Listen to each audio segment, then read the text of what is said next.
Welcome to the Rim Break Rodeo. We hope this video helps. You start by ensuring your Apple ID credentials are ready and your device is online. This lets iMessage activate immediately. Once signed into settings, confirm the trusted phone number or recovery email so verification texts or codes arrive. Next, open Messages and turn on iMessage. The system will attempt activation and may take a minute. Make sure Do Not Disturb is off and the date/time are automatic, because mismatched time can block activation. Now you're ready to configure how you send and receive. Once iMessage is active, go to Send and Receive to pick which phone numbers and emails people can reach you at. This controls how conversations appear. If you want SMS on multiple devices, enable text message forwarding from your iPhone and approve other devices.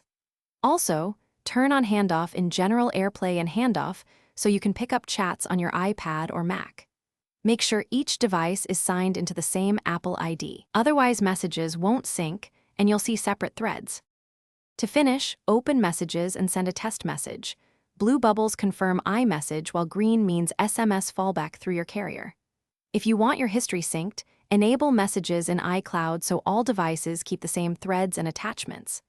If something goes wrong, like activation stuck on waiting for activation, sign out of your Apple ID in Settings, restart the device, then sign back in.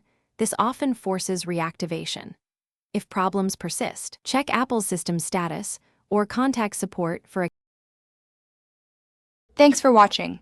Consider subscribing if we helped you.